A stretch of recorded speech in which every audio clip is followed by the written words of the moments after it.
Good evening, everybody. Matt Gear here for the Geek Pridecast on this Monday evening. With me tonight, as always, we have my co-host, Peter Ray Allison. Good evening, everyone. And for the trifecta, third time lucky, Adrian Tchaikovsky. Hello. Welcome back, sir. Well, thank you very much for inviting me on the show again. Yeah, well, we obviously like you. We've been 3 times. So, Adrian, for those who have been living under a rock, who haven't caught up in the last podcast, who are you? What do you do? What's your thing? So I'm a science fiction and fantasy writer. I've written, I think we're past 50 books, novels and novellas now. I am probably best known for writing about giant spiders from outer space, but I've got a fairly wide range of corners of the genre I've visited. From some epic fantasy, space opera, hard sci-fi, portal fantasy. There are bits I haven't done yet, but I'm getting to them. What are the bits? What is it you're trying to get to? I mean, I've got some actual horror. So some of the novellas I've got coming out from Rebellion are more horror than I've done before. In fact, one of them is an actual, honest-to-God gothic horror that's also a hard science fiction book, which was an interesting exercise. So kind of Event Horizon type. Yeah. Well, I mean, in the sense, there is a creepy old house, there is a family secret, so full-on gothic horror, so not even Event Horizon sort of thing, but it is also science fiction. Oh, interesting. That sounds really cool. I mean, you say you've written 50 books in an almost casual, offhand way, given that most people write about a book a year.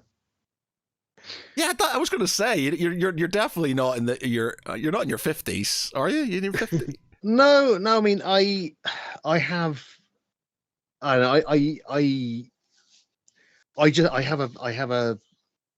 an absolute compulsion to write, and I have a fairly efficient writing process, basically, and it all kind of adds up to I tend to get maybe 2 novels and a novella or 2 in a year.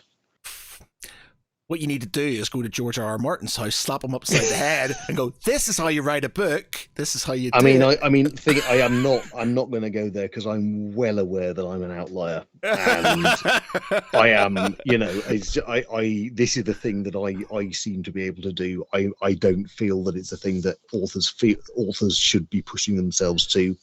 I think I definitely pay the price psychologically in a variety of other ways, basically. So I don't think we should kind of try to normalize hyper productivity. Do you think you do it, like, saying that, does that make you feel like you maybe do it too much? Is it to the detriment of your sort of social life, or? I mean, I often feel there's not much to me other than the writing, to be honest, and maybe a bit of game playing.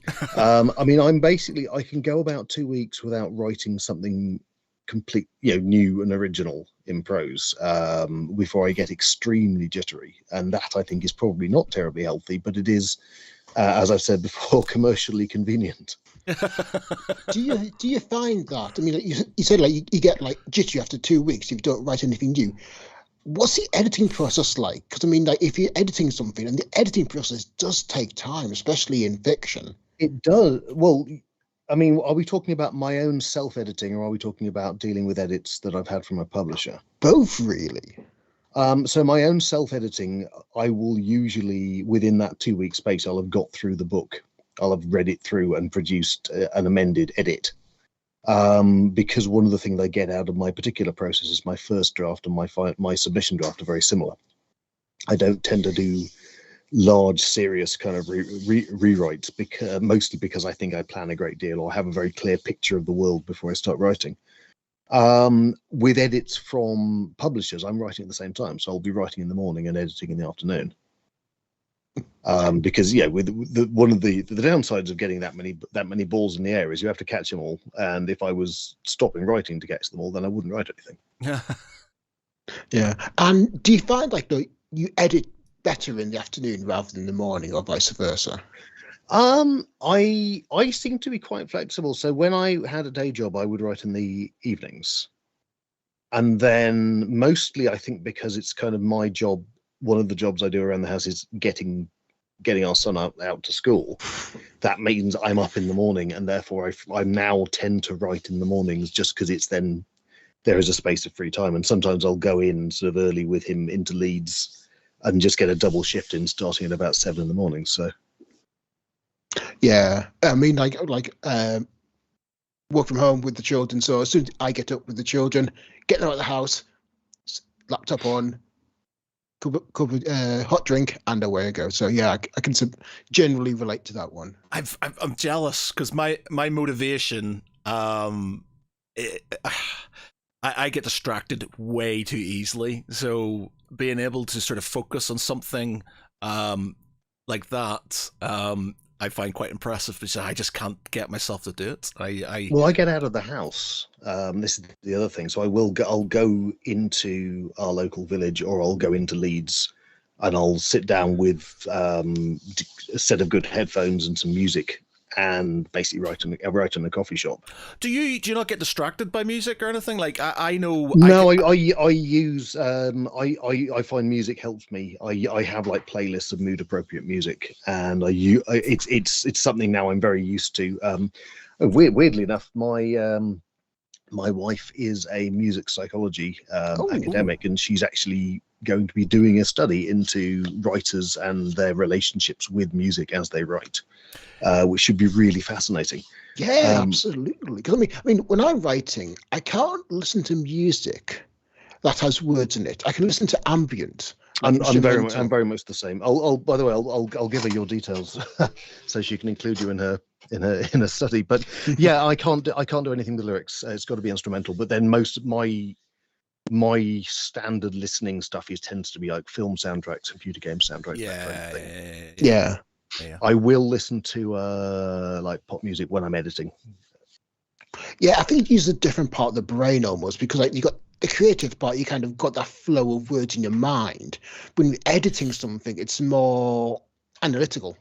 Well, I think this is why I can do them both at the same time. I mean, the other thing I discovered, I've done some writing for tabletop and computer games in the last few years. I mean, there's a thing, it's come out recently. I think it's Chains of Asmodeus, the D&D sort of big hardback thing. So I wrote a lot of I didn't write scenario stuff for that. I wrote source material for it. So I did like locations, monsters, interesting ideas and encounters and things like that. That also didn't use the same part of my brain.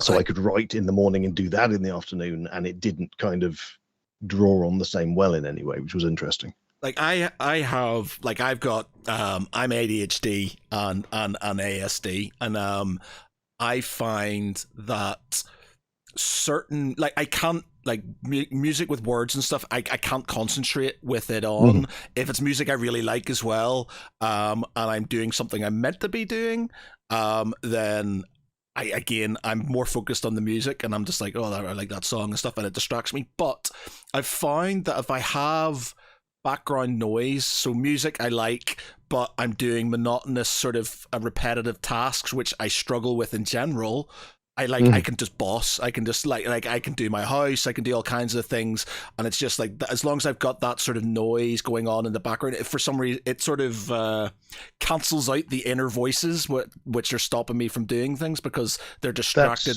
by that music. That's for me. That's when I do podcasts and audiobooks. Is when I'm either traveling or when I'm doing stuff around the house that's like that. Yeah, exactly. And again, I couldn't write with that on because it's basically it's the same part of the brain as having to deal with the words. Yeah, my only the only downside I have for that, because again I'll do audiobooks, and for example I was just listening to The End of the Death Volume 2 recently, just finished it, but I find myself, because I was doing it while I was doing housework and walking around the house, I was zoning out and I was losing out and things. I was like, oh crap, I'm gonna have to rewind back because I completely forgot what's going on there now. So I find that I have to be careful, because sometimes I'll zone myself into what I'm doing and I'll block out what's going on in my head. It literally is just stuff going in one ear and going out another. So it's sort of a happy balance I need to have on those things. Yeah, I mean, I found many years ago, before I was freelancing as full time, I was still working a day job, and I'd done some work for the BBC about LARPing, and I'd done dozens of interviews with various LARPers. And what I would do is I'd be sitting at my desk using the software and listening to the interviews at the same time, and then on the evening on the way back I'd be typing up the responses, and I got away with that for months. I'll just sort of random note, because obviously you talked about your BBC. Did you write an article about not liking Doctor Who or something recently? For the BBC? Yes. I haven't read it yet, but I was just Wow. like, I saw the thing and I went, has he just dissed Doctor Who on its like 60th anniversary on the BBC? Bit of background for that. It was for the 50th anniversary. Oh, 50th, right, okay. And basically, the editor of BBC at the time asked me to find someone who didn't like Doctor Who. And I was ambivalent. It was take it or leave it. But one of my friends, Chris Salis, did not like Doctor Who. So I sat down with him for 20, 30 minutes, and yeah, that's what he got. He got the massive rant. I mean, I feel there's a long and honourable, well, there's a long tradition at least of the BBC finding people to do hatchet jobs on Doctor Who. I mean, the BBC as an establishment has had long periods of really, really not liking that Doctor Who is popular in any way. So. Yeah, basically, they just kind of wanted a counterpoint. And I mean, the guy, Finlow, was a fan. He likes Doctor Who, but he just felt, let's kind of drum up a bit of controversy here. I was like, okay. and I was at the time the sci-fi guy. Their words, not mine. They hit me up and said, "What do you think of Doctor Who?"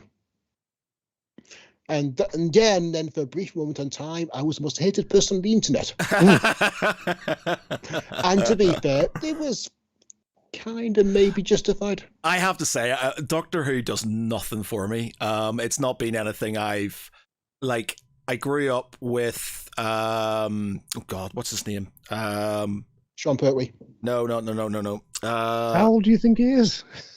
As old as me. Oh God, I can remember the bloody white suit and the hat and the plays Sylvester McCoy. I grew up with Sylvester McCoy. Okay. And I just don't know what it was. Never anything. Because it was Sylvester McCoy. The stuff with Sylvester McCoy. John Pertwee. Not Sylvester. Sylvester McCoy was. I think some of it. I just remembered it being quite dark, and as a kid, not really sort of wanting that, and just not really being that bothered. And then after that, it just never sat with me, and I've watched it now and again, and I've been like, yeah, it's a thing, and it's never been an obsession of mine. It's never been something that's really sort of floated any of the proverbial boat. That was very much my first fandom, to be honest. I pretty much sort of cut my reading teeth on the old Target novelization. So I'm a bit behind on modern Who, but I still have an extremely fond sort of spot in my heart. It's one of those. I don't know if I'd ever quite find an idea that they would go for, but it's certainly a franchise I'd quite like to write for at some point. And there are surprisingly few where I kind of feel that's necessarily a viable prospect. Yeah, I remember chatting with Sylvester McCoy a few years ago, and for an SFX interview, and he was saying, like, no, we were deliberately darker than the past iterations of Doctor Who, because they want to kind of explore more political issues such as like race. Yeah, well, I very vividly remember an episode where, and I think I've mentioned this on the podcast before, but it's about like cats or cat people, and I just sort of, there's a bit where one of the pet cats gets eaten or something, and there's like a dead cat there, and I just sort of have that image in my head, and that's for me was Doctor Who. This is really freaky episodes about cats, and that is my sort of kind of lasting memory of it. And I mean, what would you like to do with Doctor Who, Adrian? So for me, I mean, as with most of the things I was a fan of, the things I liked in Doctor Who were the monsters. So there are all sorts of interesting kind of Doctor Who monsters that could use another spin. And I mean, I suspect that a lot of the ones I would like to have a go at have probably already had an outing in one medium or another, because it's a franchise which helps. It has an enormous audio library and an enormous kind of novels only library, and as well as all of the TV stories. But I The mischievous part of me suggests that I should really write a sequel to Planet of the Spiders, where the spiders are exonerated. Return to Metabilis 3 or something. But I suspect that would probably be too on brand. It is your. It is, to be fair, it is your brand. It is something. It is, but it's not necessarily Doctor Who's brand. Subversion. This is what you need. I saw. Sorry, carry on. I was going to say, this is kind of what I did with the Gene Stealer cult in Warhammer when I got to write a novella for them. That's such a good idea, though. I love, playing it from that side of the coin is amazing. Like, I would love them to do a Star Wars film that is on the side of the Empire. Sort of like the whole. There's a load of fan fiction about it. There's a fan video about basically a guy whose family was killed by the rebellion. That's why he joined the Empire, and then he sort of. It's about him fighting for them to get sort of back. You know what? About 8 years ago, I would have been agreed with you. Right now, we are seeing so much Evil Empire stuff in the real world that I kind of feel that glorifying the fascist empire is maybe not what we need out of that franchise. Yeah, true. Bit too much authoritarianism right now, to be fair. Yeah, I mean, this is the thing. We've kind of... I kind of feel that's the sandbox that doesn't necessarily need to be played in. I agree. And there was the book Thrawn, as I recall, which explored Grand Admiral Thrawn's rise throughout the ranks. They had like lots of the old school sort of books and stuff. Did sort of they didn't skirt around, like they didn't say the Empire was a good thing, but they said there was ulterior motives for certain things like the Death Star and stuff like that, and it wasn't there just for oppressing and sort of consolidating. Sort of, it was a. Honestly, as per the book I've got coming out next month, I'm all for a story of like the soldier's eye view of the war from the point of view of a soldier of the evil empire, as long as you don't obscure the fact that the empire is in fact still evil. And I think that's the problem. It's very easy. You lose sight of that very, very, very quickly if you're not careful. Yeah. I mean, House of Open Wounds sounds amazing as well. It's got a wonderful blend of like supernatural and science. And there's damn all science in it, but there's no. I mean, it's a full-on fantasy. There's no science. So that leads us on to that book. So what House of Open Wounds? What's it about? Tell us a little bit more about it. So this there was many years ago at, I think, an EasterCon, which for people who don't do the convention thing it's one of the two big British science fiction conventions. There was a panel about basically healing in fantasy and the fact that there is almost no healing in fantasy. It doesn't tend to turn up. When magic turns up, it goes bang or pop or controls minds, but magical healing is quite problematic to narrative. And I had an idea then. I want to do MASH, but in a high magical world. Yes. And finally, many years later, that has come to pass with House of Open Wounds. So this is in the same world as City of Last Chances, although you do not have to have read City of Last Chances to read this one. There are some common characters if you have read them, but you don't need to know their history or anything like that. The idea is literally the bad guys of the first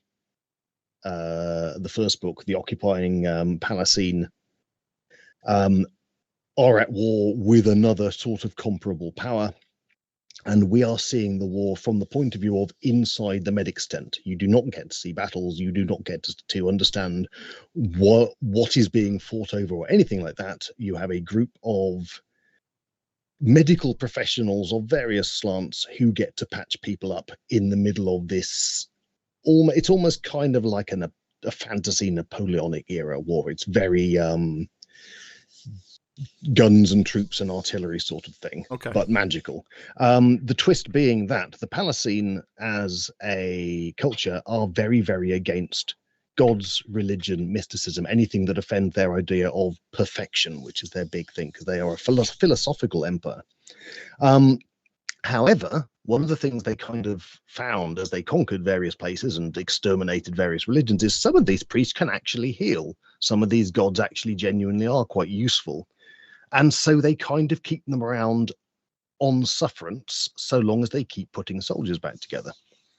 And so you have this amazing grab bag of weird sort of leftover priests and former revolutionaries and a god smuggler, which is a thing in this world, that there was someone whose profession was god smuggler up until he got caught by the Palatine, who all had their own ways of healing, and all of whom are not terribly happy to be working for the Palatine, but it's better than being shot.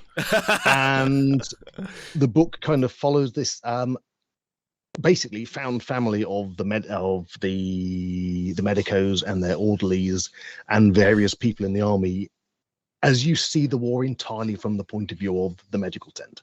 And it's one of those things. So there is no, unlike the previous book, there is no map in this book. And the reason there is no map in this book is none of the characters know where the hell they are going at any given time, what they're doing there, or anything like that. They have no broader perspective on the war because nobody tells them anything.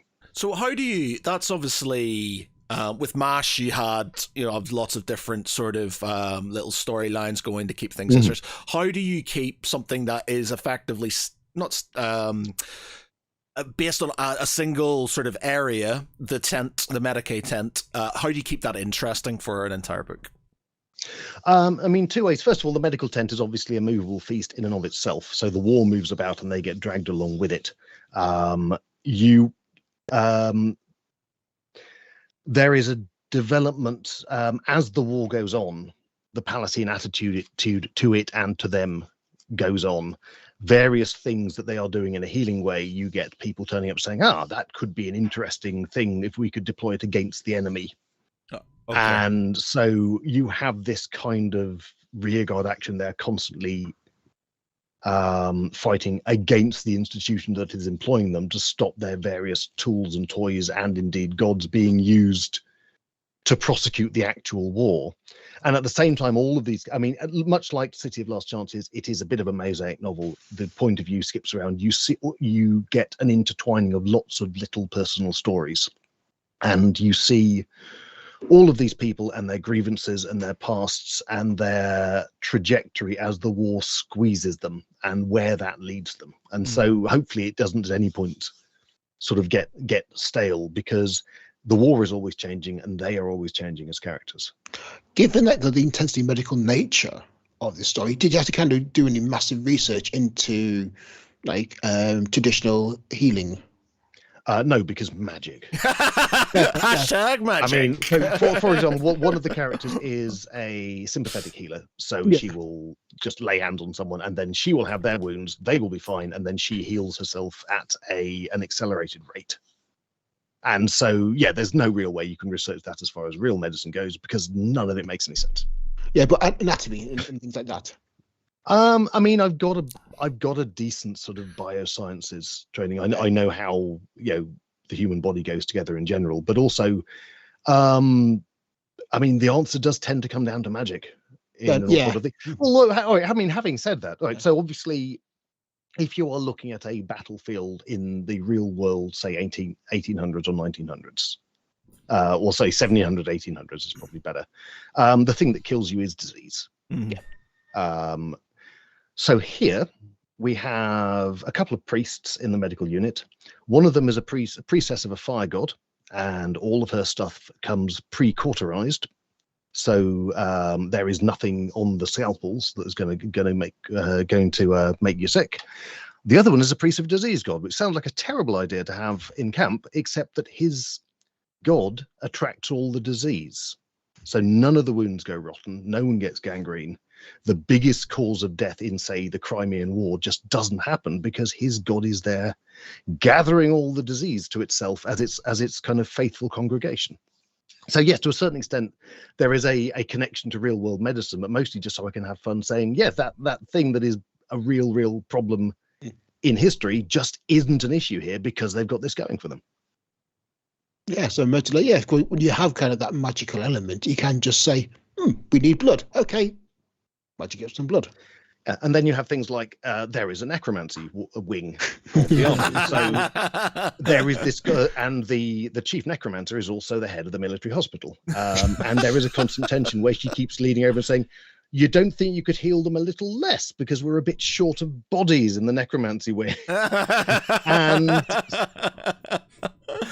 the interaction with all of these different, the different magics and the way that, and most especially the Palasine approach to all of this, which is just insanely, brutally pragmatic. Does it work? Fine, we will use it, but no talk about gods, please. No worship, no nothing. The idea of this sounds amazing.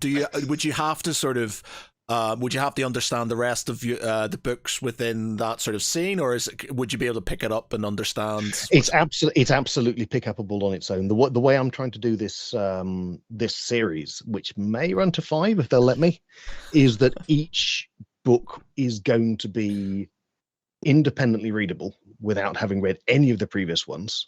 It will have some common characters where if you've read the previous ones, you'll be able to, oh, that's that guy. Yeah. But you won't need to know it to read the book. I'm not doing the kind of current Marvel, Disney, Star Wars thing where if you have not read all of the associated stuff, then the plot will make no sense. Each book theoretically is going to be completely readable on its own, with just a bit of Easter egg and added value if you have read the previous one. So it's less sequential and more just kind of books telling stories in that setting. Yes, I mean the juggle is there's gonna be basically there's a big story going on in the background, and it is essentially it's the history of the rise and fall of the Palasine, sort of as a power. But for each book, you will see the foreground, and the foreground is independent. But if you're reading all the books together, you'll get to see these big changes happening in the background and occasionally impacting on the lives of the characters. So it's not like the almost the overarching story of the series of books is very much in the background. Mm-hmm. Yeah, okay. I mean, it's one of the big thing will be, I don't know if I can make this stick for the 5th book. Yeah, I was thinking or that. the fifth book may have to be the one where you kind of have to have read at least some of the others. But we'll see how we go. I haven't got that far yet. Yeah. Okay. That's one of the reasons I haven't watched Ahsoka at the minute, because I haven't watched any. Well, I watched a little bit of the Rebels and a little bit of Clone Wars, and it didn't really stick with me. So I feel like if I don't watch them, I'm not going to fully get all the little sort of kind of sub things that are going on. So I've left it so I can sort of go back and watch them all. Yeah, I mean your mileage may vary, but I think it's I think maybe more in the Marvel than the Star Wars, the drift towards, well, you've not only have to have seen these previous films, but you've also got to subscribe to this particular TV network and watch these particular TV series, which, individually they're absolutely great, but that's a hell of an assumption to be able to understand what is going on in a film that you've just spent money. Yeah. For tickets and popcorn. Yeah. So I think it's one of the, you can kind of see it inflating and getting more and more unwieldy, and I feel we're going to get a bit of a crash there, unless they rein it in. On a complete, well, kind of linked into what we've been saying, but obviously the new Napoleon film, and I'm a massive sort of history buff, so I love it. One of the, and I haven't seen it yet, but one of the sort of kind of complaints is that if you're a history buff, you're not going to like it because it's not historically that accurate. There's a lot of sort of jumping around and things that it isn't what he didn't do, or it didn't happen. But if you're not a history buff and you're just watching it, it jumps around so much that there's no sort of cohesion in what's happening within the history. So it's like, it's a war's happening, and then suddenly there's nothing happening, and then there's a war happening and there's no sort of cohesion between it to sort of. I mean, I saw it on Saturday. Oh, okay. I saw it with my son, who is 16 and is by no means a history buff. He has seen some YouTube videos on Napoleon for it, and I mean, he got it. He followed it. I got it. I'm by no means a history buff. I know a bit about the period. Yeah. Possibly I'm just in that middle space, which makes me the perfect audience. I don't know, but I felt they did a reasonably good job of either giving you like the cliff notes of what was going on in a couple of lines, or even just like a little caption, or alternatively just eliding it so that you didn't actually know what was going on, but you didn't realize that you didn't know what was going on because it kind of made sense in context of previous scenes. even though if you looked at the history of it, you think, oh no, that was actually like 5 years later, rather than like happening immediately after this other thing. Yeah, I'm glad you said that, because I'm worried, because I did my dissertation on Napoleon, like, and Napoleonics. I play a lot. You'll probably hate it then. You are not the target audience. Yeah, well, it's like the thing is, when it comes to history, like I do have a bit of a grudge against. I really don't like when they bastardize history, like like Braveheart and The Patriot and things like that, where it's like basically any historical film with Mel Gibson in it, where they literally just make stuff up, and it's just like it's. Yeah, I don't think it's that. I mean, they're having. I mean, well, my son asked me after we came out that. So is that all the things that happened in the Napoleonic War? And it's like, well, no, because we didn't have the Peninsular War, we didn't have the Battle of the Nile, we didn't. I mean, it's just like, it's a really streamlined, and it's. I mean, structurally, it's fascinating because it is very much lots and lots of short scenes, pelting through history, because the amount of material they have to get through, even after you've cut out all of those other bits, which are kind of, which have encompassed entire, like the entirety of Sharp is in there somewhere, but you don't even see any of the territory that takes place in. A cameo in the background. But that's the thing, is it's like there is apparently a director's cut, which is like 4.5 hours, and I was just even thinking, I don't even know 4.5 hours would be enough to get through everything. Like, I was like, there's so many pivotal battles and stuff. Apparently, like, I don't think Leipzig, the Battle of Leipzig's even sort of kind of touched upon. So you got a lot of these sort of big battles that are sort of, it goes through, obviously. Does it even have Trafalgar in there? The battle, it doesn't have the battle. You said like it doesn't have the there's no Trafalgar, no Battle of the Nile. I mean, Wellington turns up basically for Waterloo. But the thing is, they're telling it, but because of these choices, I think it does still tell a coherent story of Napoleon and Josephine, and it is very much.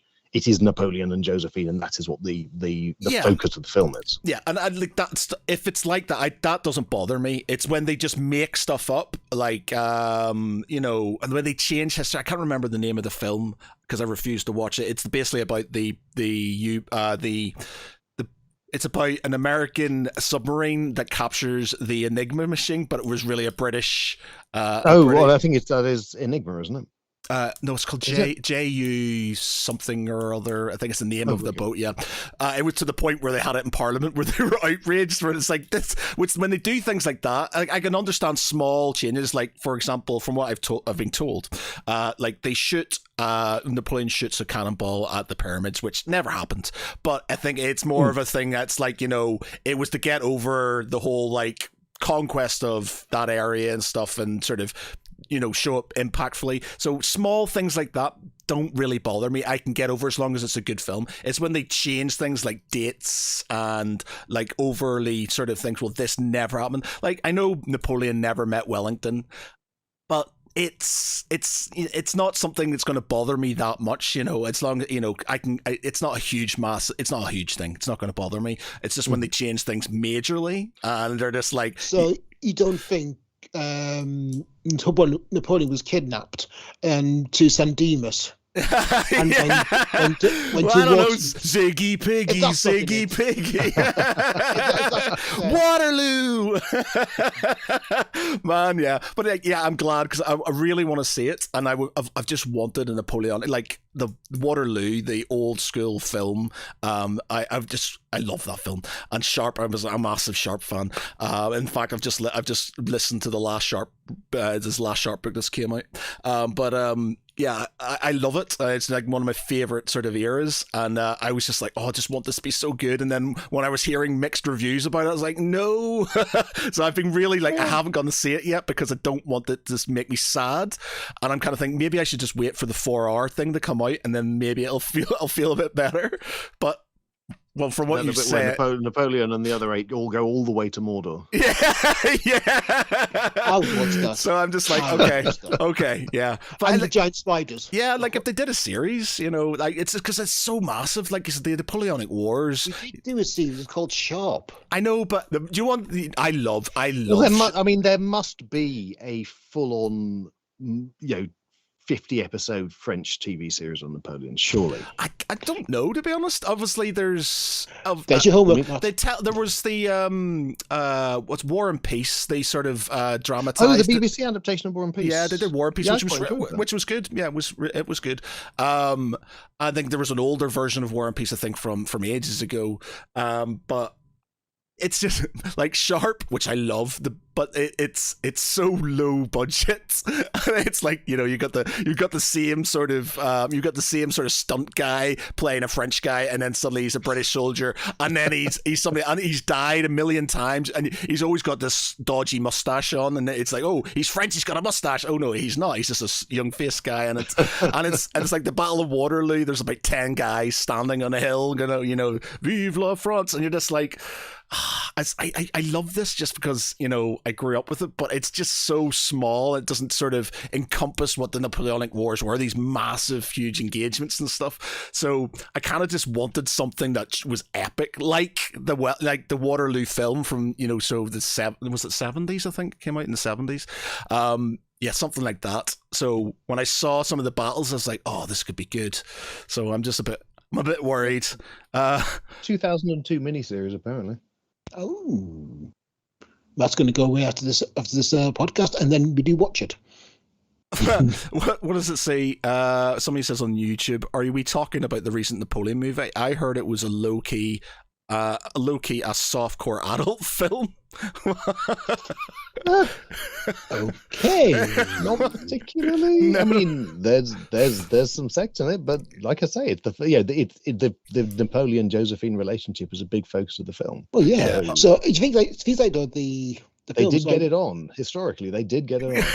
No, she seemed to get on. She got it on with a lot of other people as well. She was known to be very with her affections. Was that in the film as well? Like the was how accurately was Josephine portrayed in the film? Do you think? I never met her, so I can't say. Apparently, she is. I mean, the name of the actress escapes me, but the performance is absolutely amazing. And the film, she was in The Crown, wasn't she? She played. Who did she play in The Crown? One of the Princess Anne, possibly. I'm really bad with names as well when it comes to actors. But yeah, she was in The Crown, from I understand. But yeah, Vanessa Kirby. That's Vanessa Kirby. Yeah. She. I mean, there's a lot of very good performances in it. She is phenomenal. The number of people who turn up from like British sitcoms of the 90s playing Really? serious Napoleonic roles is a fantastic. Oh, really? Okay. Who did you spot? Yeah. I love when you do that. I on a random note, I was watching Trains, Planes, and Automobiles last night for unknown reasons because it just popped up, and I was like, holy shit, that's Kevin Bacon. And then it had who else did it have in it just randomly? There was somebody else who was just crap, it's gone now. But there was another person. I was like, holy shit, that's that person. And I love when you go back and you watch these things before they were like famous, and you're like, oh my god, that's that person from there. I love stuff like that. This is like, oh, it's him from Coupling, and it's him from Green Wing, and that kind of thing. It's just like all of them just getting really quite decent little scenes and a decent amount of words. And it's always nice to see people that you've seen on a British TV level getting that kind of exposure. The one thing I did sort of Ridley Scott, he said there's a lot of people obviously moaning about the history, more nerdy historians sort of moaning about the history and stuff, and he says, were you there? Then shut the fuck up, basically, I think was what he said. And then there was an interview with the historian, he said, yeah, if you kind of did it like that, then no historian could say anything because nobody... I feel that if you're making a film that is purporting to be a historical film, you kind of have some responsibility. Exactly. Yeah. I mean, even if it's just to the extent of, well, you've got to know the history in order to plan where you're going to have to deviate from it. But I was a bit about that as a response. Yeah. Because I mean, get the impression that it's less of a character study of Napoleon, but more focus on his relationship with Josephine, like than anything else. Yeah, I've heard that apparently the extended version has a lot more with their interactions with each other. It is more sort of about them, which I could get sort of if it was just. If it is, again, I've not seen it, so if it is just about their relationship, then you can kind of understand the other parts just being sort of small parts about, but that sort of surround their relationship. And apparently the new, the director's cut's meant to sort of emphasize that a bit more. Yeah. Yeah, sorry, carry on. Anyway, back to the book. One thing I wanted to ask about as well is, how much preparation you mentioned before you do planning? How much planning did this take, especially given that you are coordinating it within an existing series of your own and like placing it very carefully? How did you kind of plan all that out exactly? Well, this is so for this series. I will plan quite heavily, chapter by chapter, beat by beat. With this series, I'm actually kind of letting it run. So what I plan is the world. I get a very clear idea of the world and the characters and where the characters come from and what their sort of trajectories and pressures are, and then I just basically follow them around like I'm doing a little documentary, and I skip from one to the next. And that's what I've done with City of Lost Chances, and that's what I've done with this one and the next one. And usually I, as the book comes together, I'll start to get ideas further and further ahead as to where I see things going. But the key thing is it's knowing how the world works. It's knowing what is out there, how the institutions fit together, what sort of I mean, at one point there was it was even the idea that, well, what is the pornography like in this world, and things like that. Because it's gonna exist. We're talking about a world which has printing presses, and we're talking about soldiers, and therefore pornography is going to come into it.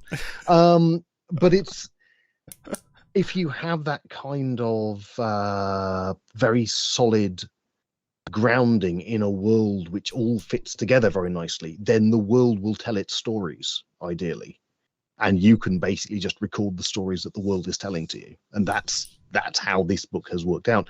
And what will happen is those stories will start to come together because they're the bit of your brain and kind of at a subconscious level which is working towards weaving them into a narrative. And so everything will come together ideally at that right point, and you'll get your climactic moments and your nice character arcs and everyone getting to do a bit that justifies their presence in the book. And it's a bit hair-raising when you're writing it like this, because without that chapter by chapter plan, I'm not guaranteed that's going to happen, but so far it has worked.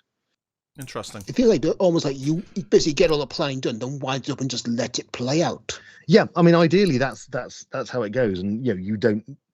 Hopefully you don't have to nudge it too far so it doesn't just run into a leg of the table.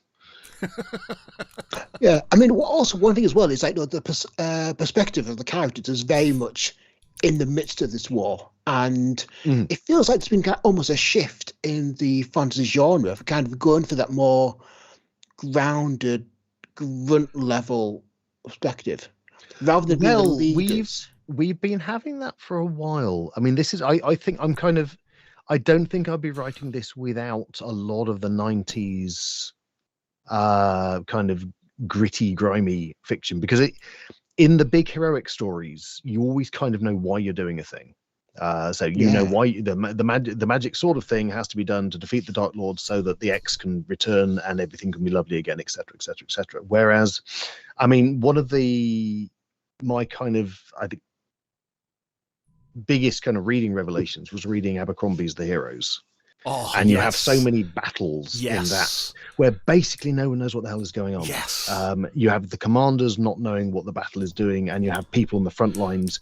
And it's almost like that scene from Monty Python and the Holy Grail where you're just watching the battle through a slit in a helmet, and you've got this tiny viewpoint. He is so good. And and I think in a book, because you can get into the head of people in that situation, it can become incredibly intense. And I mean, one of the things I do in this book is when you get the scenes in the medical tent, I switch to present tense, and everything is just happening in the instant, and you have no view forward, and you have no view back, because the characters are literally just dealing with things as they are thrown at them and have no control over what's going on. They just have to try and handle whatever turns up through the tent with the next kind of consignment of wounded.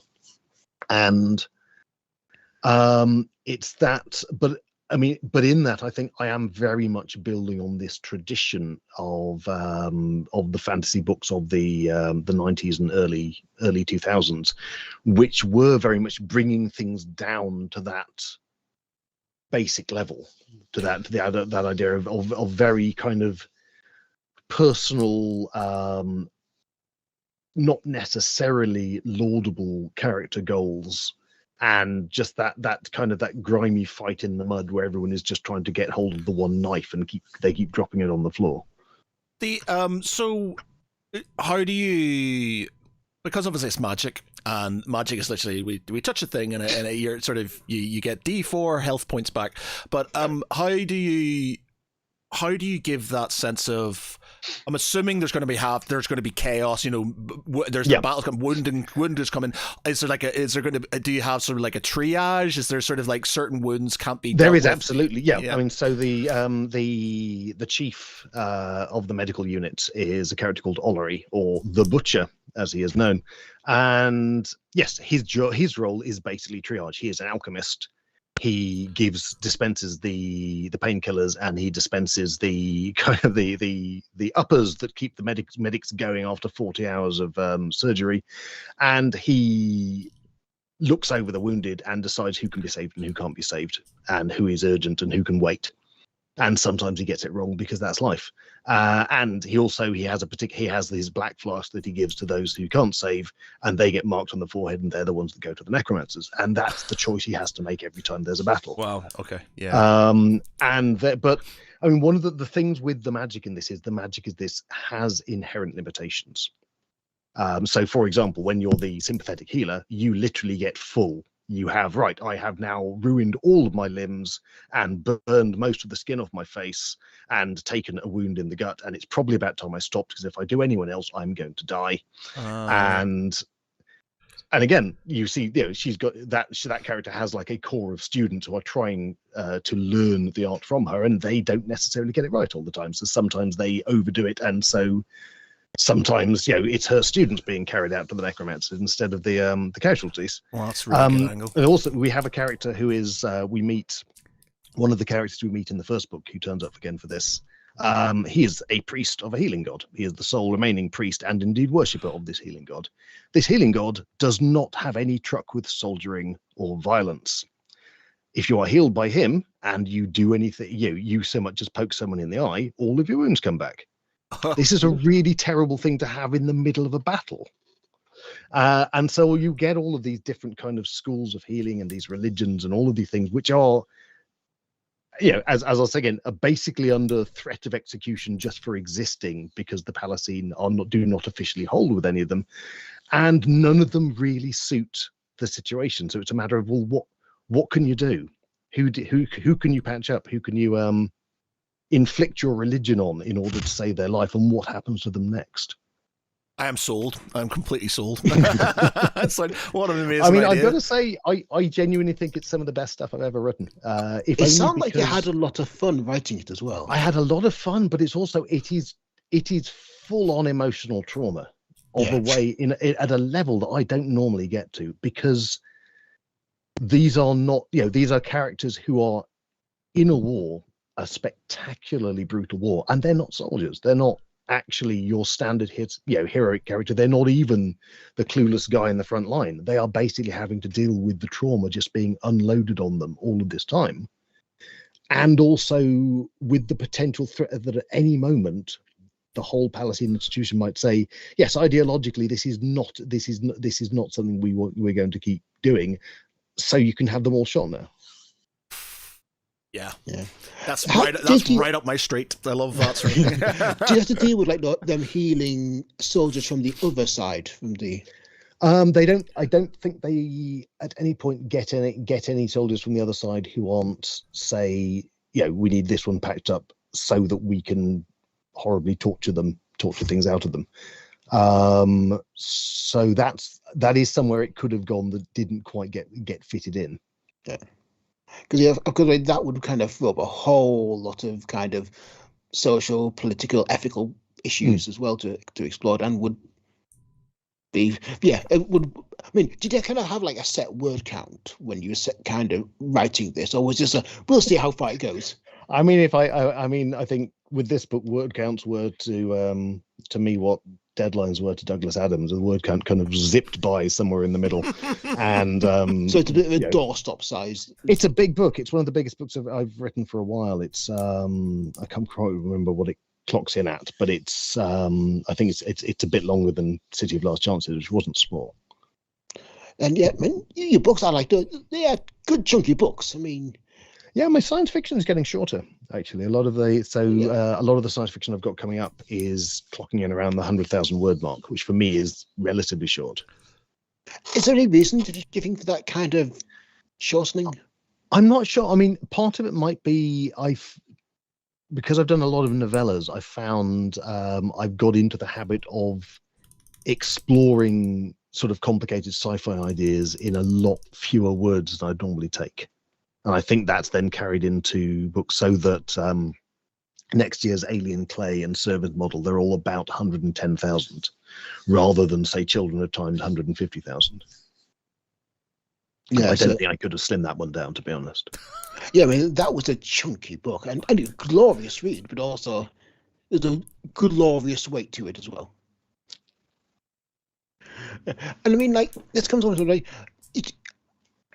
why can't most authors get focused on either fantasy or science fiction or horror, but you're kind of just jumping between all the genres at will and happily so. You refuse to be pigeonholed. It's like that author, like that does that. No, you do everything.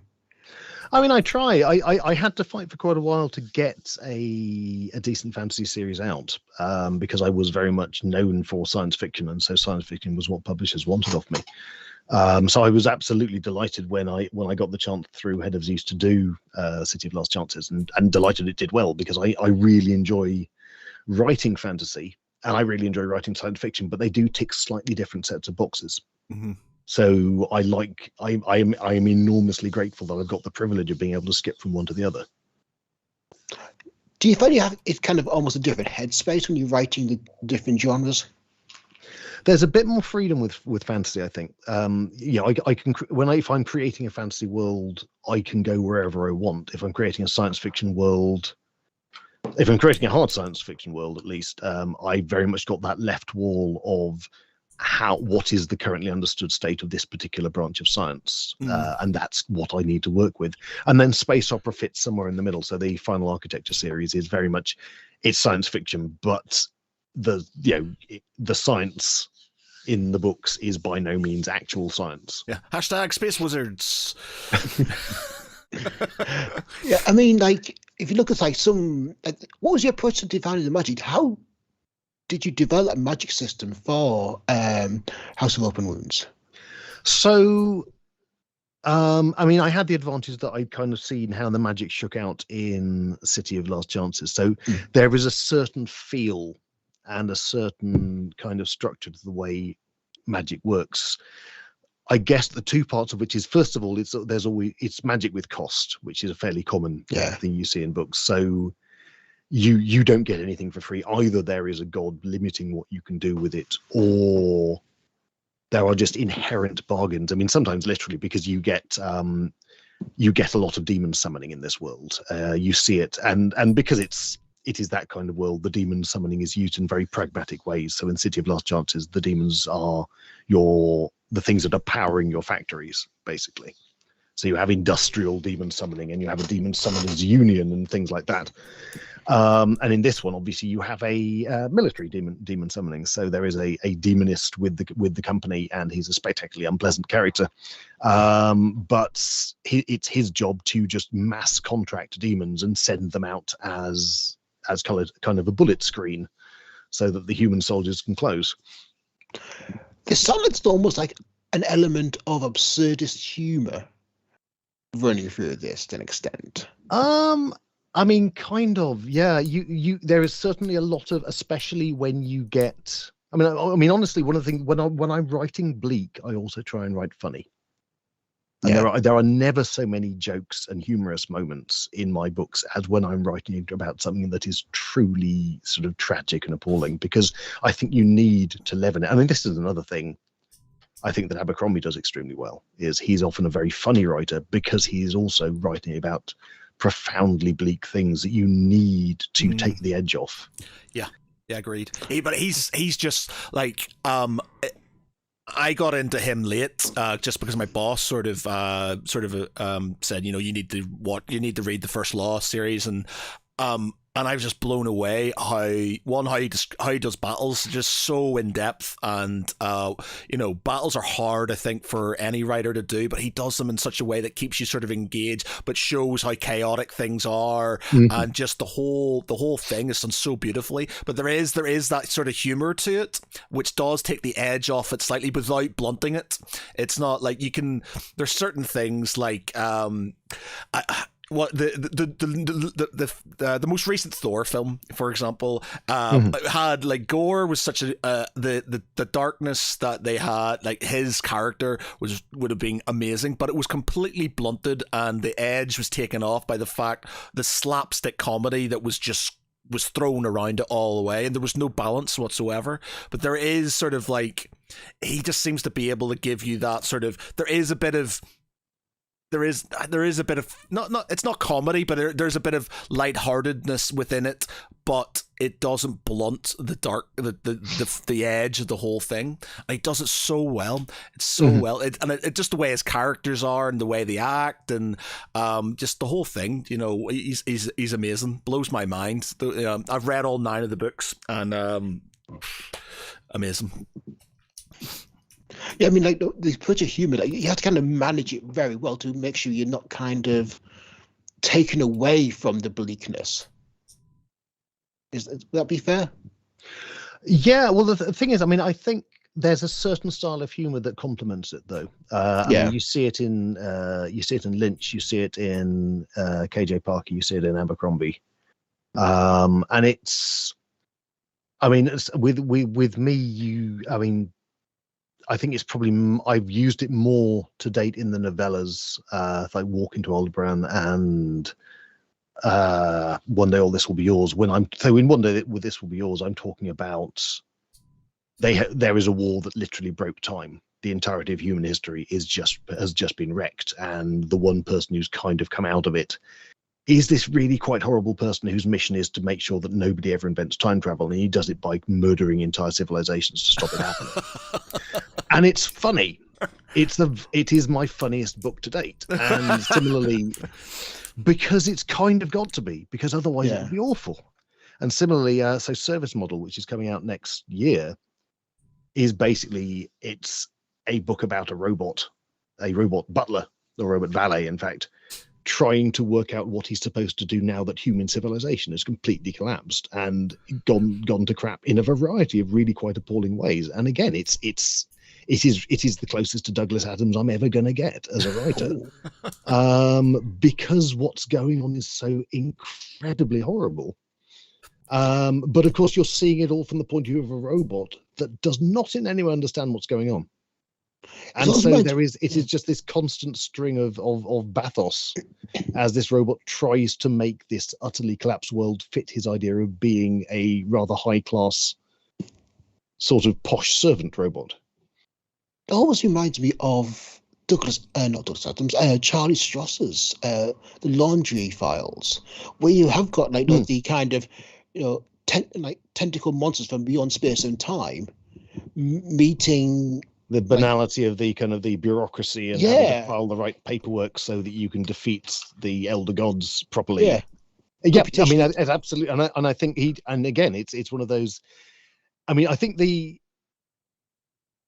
rather than that kind of that Thor style model where it is basically it's a comedy and there's sort of a serious plot in there, but you kind of. It's all just kind of bouncing along. It's with this sort of book, it's very much you keep laughing until you suddenly realize none of it is actually funny, and it's that drop, I think, which is Certainly, I mean, Abercrombie does it extremely well, but it's that is what you need to make that work. Yeah, Is you suddenly realize the thing that you've been finding very funny actually really is very, very bad. The fact that the punchline isn't fun. The fact that the punchline isn't funny, and that sort of kind of just that in a way sort of makes it all the worse. Dog Soldiers, an example of that. I was going to say exactly. It's like Dog Soldiers by Neil Marshall. That film. Oh, I thought you said Dark Souls. It's actually where there are a lot Soldiers. of laughs in Dark Souls. No, Dog Soldiers by Neil Marshall. That was that was a full-on horror film, but there was kind of comedic moments, but they never broke the horror. The fact they were under attack by 6 werewolves and they were dying one by one. Yeah, that is another example of good balance. You do have that comical air, that comical sort of side, but it's not overshadowed by the horror. Or sorry, the horror doesn't. They don't overshadow each other. Yeah, they balance each other out, and it makes it because they are completely diametrically opposed to each other. That they work so well together when balanced, and I think that's it. If you can get that balance, then they are two opposing forces that just what's the word? Complement each other. Complement each other really well. And if you do it, then it just makes both of them more powerful. Yeah, I mean, how long did this book take? I mean, you, Alex, you have got a scarily prolific. How long did this take you to write from like the first draft? So the first. For this book, and this is not my normal pace at all, for this book, I think the first draft was about 2 months. But that is insanely fast. And that was purely because it just told itself. And I had so much fun. I was literally writing it every spare moment I had. And,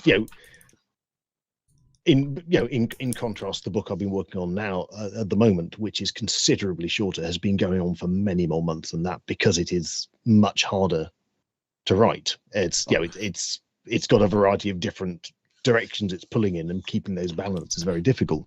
But this particular fantasy series is just an absolute joy to write. Basically, what is about that for you makes it so easy to write? So you can write 50,000 words in a month. I think it is something I managed to hit on with the setting. I suspect it's probably because this setting has been coming together in my head for about 10 years. Since that panel, and also since I decided, so for example, a long time ago, I decided I would like to do a fantasy Les Mis. And City of Last Chances is kind of that. Right. And it's also the when I said I would like to do a fantasy Casablanca, and it's also that. So all of these ideas and ways you can bring them about on the fantasy stage have been coming together for a long time, and they've kind of built this world which just it keeps going on way beyond the page. It feels very real and complete and believable to me, and it is because it is at this kind of crisis point where you've got this empire expanding and at the same time starting to crack under the weight of its own institutions. It's such an enormously rich source of individual stories. Although the series as a whole is about this sort of enormous state, each individual book is about these individual stories. So you've got all the different people living in the occupied city. You've got all the people in the army camp and in the field hospital. The third book, which is also written, is going to be set in basically a diplomatic mission. And very much with this one, I'm very much looking at things like the East India Company and the way they carried on business, and the way that individuals there related to the culture they were basically pirating, and then the way they related to their own sort of home state, because they kind of started going, they start going off message at various points, both in a sense of starting to think, actually, this place is quite nice, and also, actually, I will just get massively personally rich, depending on which ones and which time. But again, it's that kind of flashpoint of people whose individual story is just leading them to collide with the perceived manifest destiny of this particular sort of spectacularly unpleasant colonial power, whether they are within it or without it. Are your books on going to be? Is there any audio versions of them, by the way? Yeah, so there is a very good audio with David Thorpe of City of Lost Chances. I'm hoping he's also doing the audio for House of Open Wounds, so we get that nice continuity of kind of nice accents and characters and things. Yeah. I mean, thus far, I think I've been extremely lucky with all of my audio narrators. Yeah, you have to be really careful with that. Again, we've mentioned it a few times. It's like we've had authors on, and I've gone, that sounds like an amazing, and I've gone and downloaded the audio, and some of them, the audio actors haven't been, in my mind, engaging enough, and they've sort of made me go, I can't listen to this. I need to go and read the book, because this is sort of kind of taking away from it. So you have to have a really good voice actor to get it through. Do you have the influence on the voice actors? A very little. So sometimes I'll get sent like 3 or 4 voice reels and think, well, these are the people we're looking at. Which of these do you like? When we've had a good one. So, for example, Sophie Aldred did a fantastic job with Doors of Eden. And so when the Final Architecture series came around, I was saying, look, can we get her to do that as well? Because I'd really love for her to do more of the books. So, yeah, I get a bit of a say, but I don't by any means get the say. Yeah, so, you have some input, but it's, yeah. I mean, I've done a few of my own. I've not all novella length, but I just a week or so ago I finished recording "Put Away Childish Things," which came out towards the beginning of this year. So the audio for that should be out at some point next year, I think. Would you have had to go into like a full-on recording studio to do that? Yes, yeah, because my home setup here is by no means good enough quality. Yeah. Yeah, I get that, where you have to have, there's what's the name of the there's a guy who narrates birthday on it, the Red Rising, what was his name, audio, who is narrated by Tim Jared Reynolds, and if he, because I'm so used to him now being the narrator for those that well, it's book 7 now. I think we had Lightbringers just come out, so and if he's not on there, I'd be like super upset. I was kind of upset when they had different actors in doing different things and stuff, but I might like certain narrators that become associated with a certain. Oh yeah, it's like Jonathan Keeble. It's like Jonathan Keeble in 40K books or the Horus Heresy books. If it's not Jonathan Keeble, then it's just like, well, might not listen to it because it has to be Jonathan Keeble. But yeah, I mean, I know that the narrator they have for the Rivers of London books, Aronovich, is extremely beloved, and I know I've heard people singing his praises, and I mean, I think also it's just getting that coherency of voice for a series is great. An enormous boon. Yeah. I mean, it's not always possible with availability and so forth, but I think it does gift a lot to an audio series if you do have that. Yeah. Were you able to get Sophie Aldred to yes. Oh yeah. Oh, brilliant. Yes. Excellent. And she's done a phenomenal job with it. She's done the whole of the Final Architecture series, and she's done an incredible job with it. Absolutely. Yeah, because you've seen a lot of like actors kind of moving into audiobook narration now, aren't you? I think it's a perfectly good sort of second string, and it's not massively time consuming compared to say stage work or film work, and it's very much a thing you can kind of do in the off season or do. Yeah, and they have other work. They have the vocal training to be able to narrate, and so it makes absolute sense to me. So why not? I've always wondered how they do it. So obviously they're reading the book. Do they have to read it section by section and then think about the voices and then go back and do the voices, or do they just, as they go along and they're reading it, they put those voices on? So it's always sort of kind of baffled me, like if they're doing lots of different voices. So, I mean, when I've done it, I will go through the manuscript and mark up. I'll usually do like different characters and different colors, Right. and I'll practice ahead of time and know what voice I'm going to give to what character. And I think, and this is with novellas where I may be only doing about 7 or 8 different characters, for example. I mean, there's oh Lord, what's his? The chap who does the Shadows of the Apt books, audio books. I need to look up. Has like thousands of characters. Ben Allen, there we go. Yeah. Thousands of characters. He needs to bring over over the course of 10 books. Yeah, and they have to fit with each other because Yeah. we had a big discussion at the beginning, like different accents for different cultures and different accents for different insect kindred and so forth. So he's got a situation where he might have like over the course of the books 20 or 30 characters from one city, and he's got to make them all distinct, and they've also all got to obviously be coming from the same place because that's part of that character's identity, and that's an incredible talent. Yeah. And he does an amazing job, but it's all pre-planned. You couldn't just do it on the fly. Oh yeah, I struggle with doing any accents for our D&D campaign. They all end up being the same guy over and over again. They're all Cockney. If they're a dwarf, they're Scottish. It's all very generic, and trying to figure out things. It's just the origin of the Scottish dwarf. I went into a whole deep dive on this as to why is it that dwarves are Scottish, and we seem to come down to it's the BBC radio.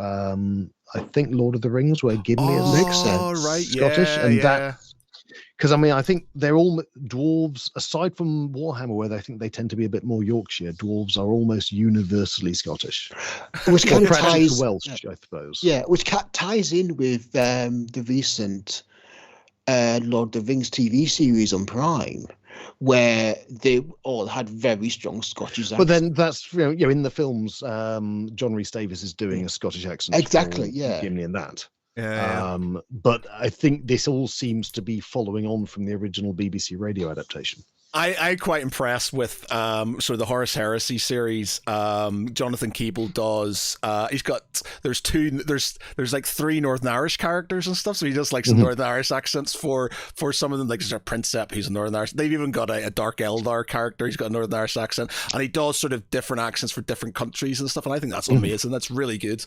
Where they sort of kind of like fire in these different accents, and they sort of they're not what you would expect for those characters to be. You think Space Marines as well, you think they're just going to be sort of the English for all intents and purposes, but then you've got sort of like some with more sort of African sort of sounding depending on their legion and stuff like that. It's really good. I like when they do that. I mean, where do you go from here, Adrian? I mean, you've done fantasy, you've done science fiction, you're doing horror. Where next? Cozy crime. Well,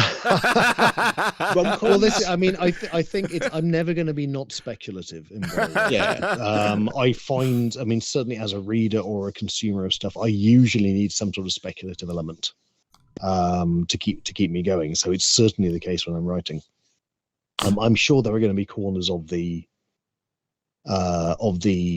genre that I will spread out and explore that I haven't quite got to yet. But I don't tend to set out thinking, right, I'm going to do this subgenre. Usually I'll find that actually, the book I'm writing, so for example, the book I'm writing at the moment has turned out to be a noir detective story. That was not the original plan. Okay, but that is when I got it all kind of all planned out. Okay, so murder mystery now. Well, it's kind of it's. I mean, what is the pitch for this one? It is a cyberpunk. It's a solar punk, rather noir detective story where the main character is a raccoon. If anybody had that in their Adrian Tchaikovsky bingo card, then and it's one of those. There is a perfectly good hard science reason why the main character is a raccoon, and why he is a noir style freelance detective, and it all hopefully makes perfect sense. But I've got to say, this one has kind of stretched my general kind of ability not to kind of keep it from becoming completely ludicrous. But That's amazing. I guess we'll see whether I succeed. Oh, amazing. Yeah. Oh well, and also, I think it's been great. How do you keep all this tracked into? You got all these different stories, Mhm. and like all this world building. How do you keep it all kind of straight and correct? Do you rely on your head, or do you have like a note-taking system? I mean, I'm having to make more and more notes, honestly, as I get older. When I was younger, I could basically keep it all in my head. These days, I'm having to keep files of like character names and places and things like that, just to make sure it stays consistent. And even then, it doesn't always stay consistent. That's what editors are for, to a certain extent. I'm still, but just purely, I think, because I've trained my brain that way, I'm still good at keeping an awful lot of it in my head at once. But these days, it is more, as I get towards the end of a book, the incidents of having to go back and reread earlier chapters. Right, how does this character speak? What are what are this character's mannerisms? How did this character address that character?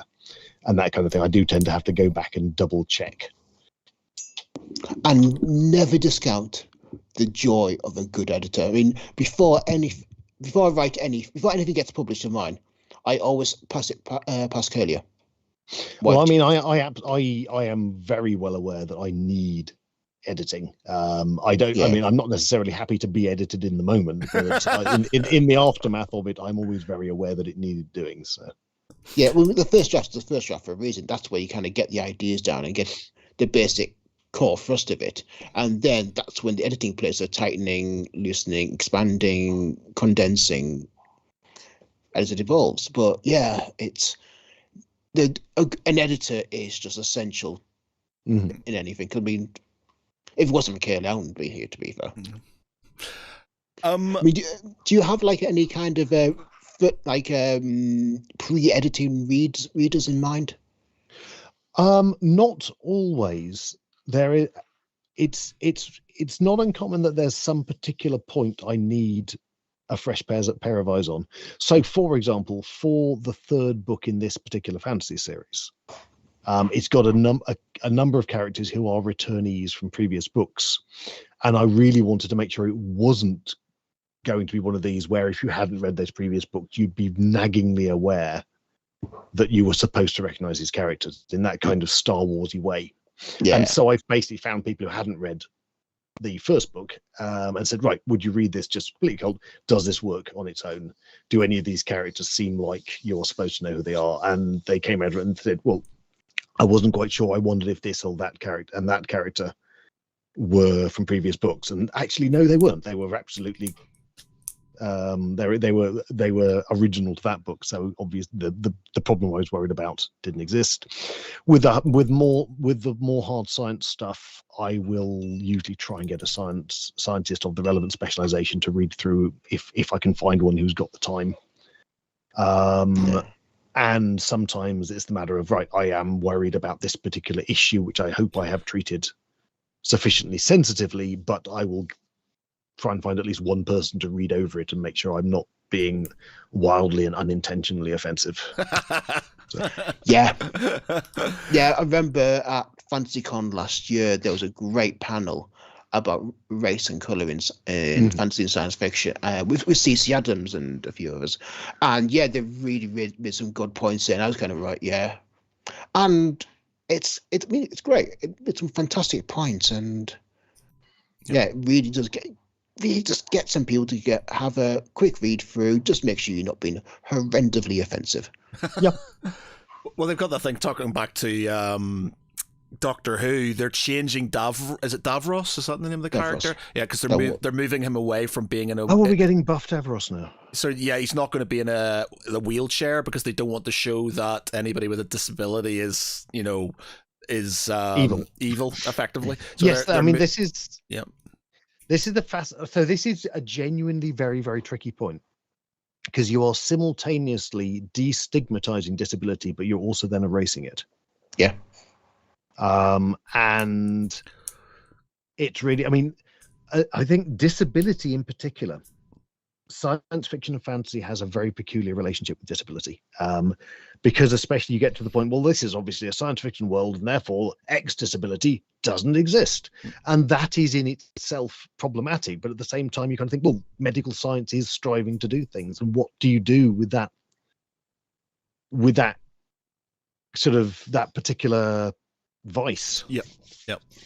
With that, I mean, I've tried. This is one thing I've said with the character of Ollie, for example, in the architecture series. Is one thing where I've tried to have, right, I'm going to have a character who does have a disability, and it does impair them, and at the same time, they are living in a high-tech world where, if they can get themselves sufficiently prepared, they can still do as much as, or considerably more than, most of the people around them.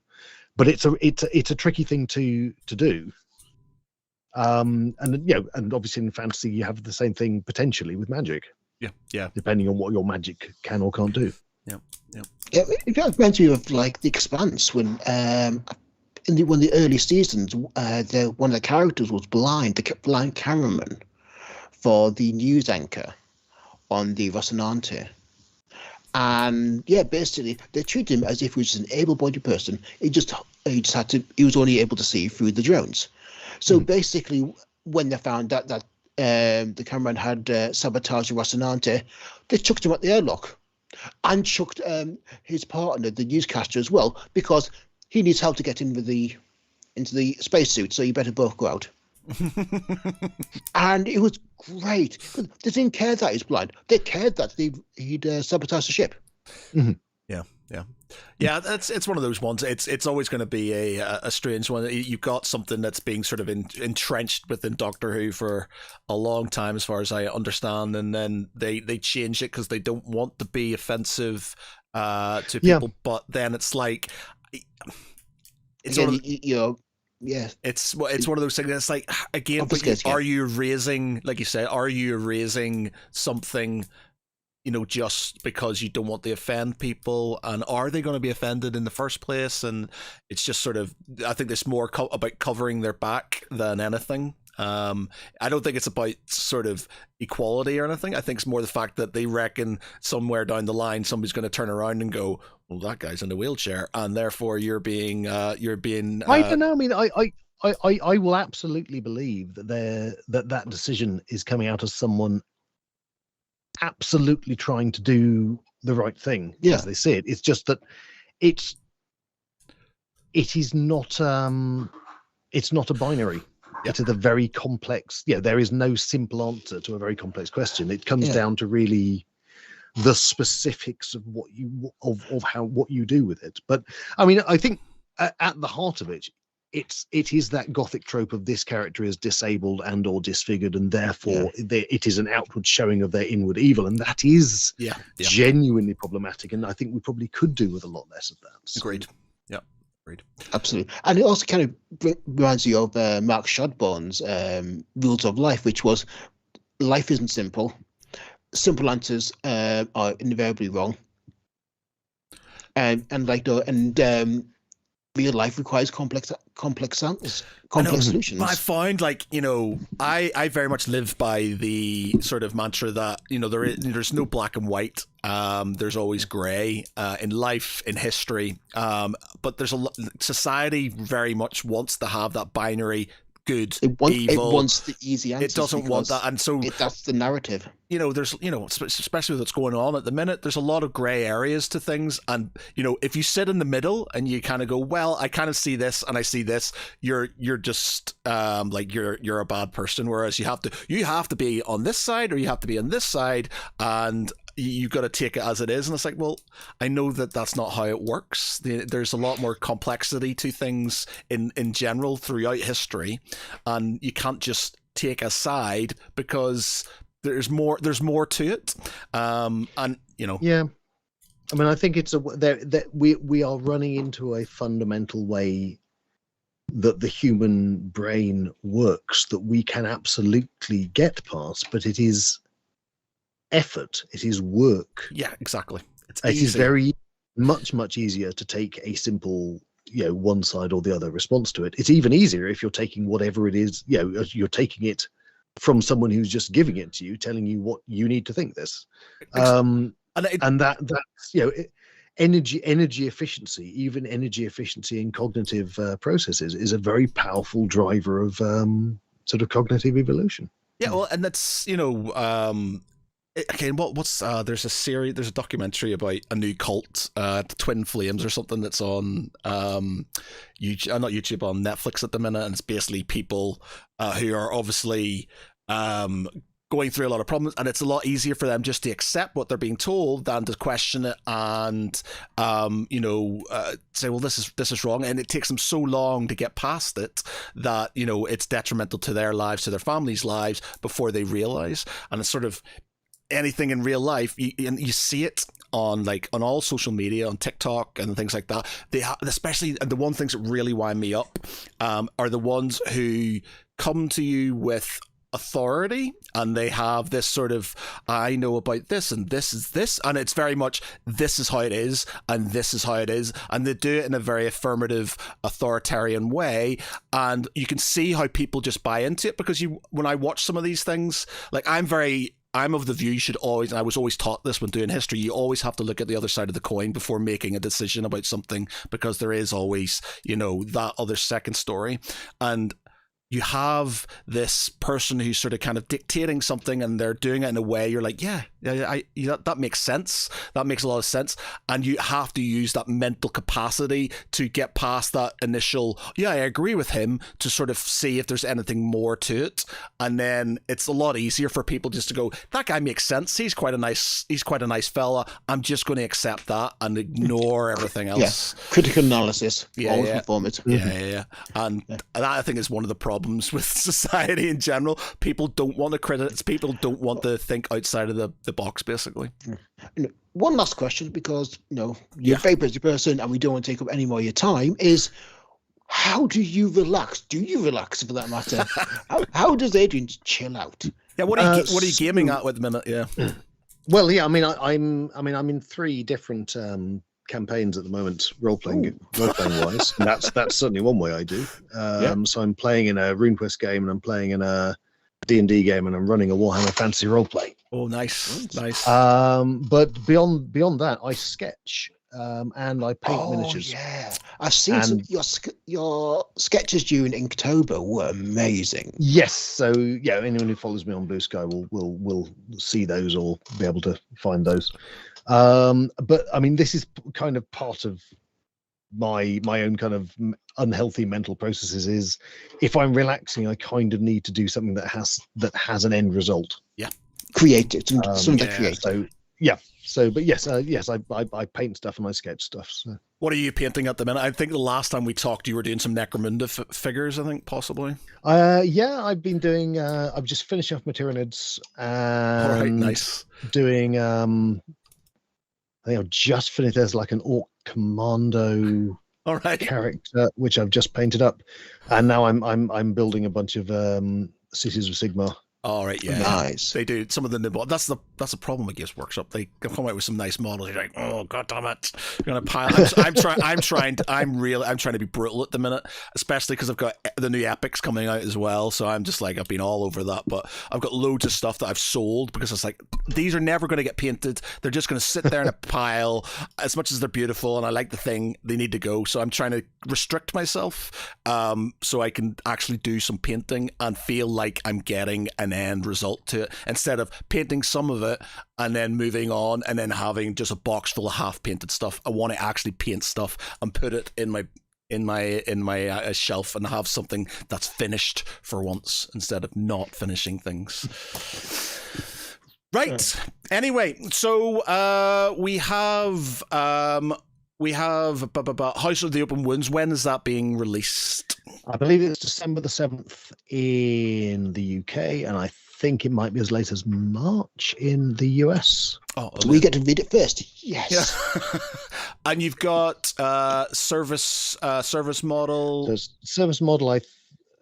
June. I'm going to is it June? June sounds about right. Yeah, June 2004. I think we've got here. Yeah, that's also getting a separate UK release. In fact, I think in about a week we are getting we've had the US cover reveal. We're getting a separate UK cover reveal, I think, on the 6th. And then also next year, is Saturation Point, which is, this is not the gothic horror. This is a climate horror novella from Abaddon, Okay. which is playing with the idea of the wet bulb zone. Oh, okay. Oh, Nice. Which is, if people don't know, that's basically you get a combination of heat and humidity, which means that you cannot lose heat through sweat. Your sweat does not evaporate. And because we are large, warm-blooded creatures, we boil.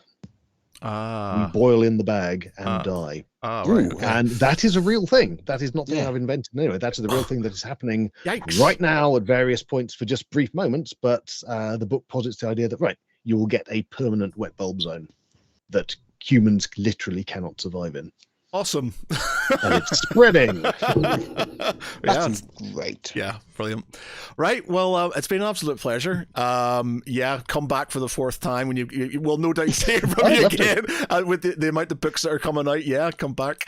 But yeah, for tonight, I've been Matt Geary. With me has been Peter Ray Allison. Good night, everyone. And our special guest, Adrian Tchaikovsky. Good night. Night, everybody. Bye.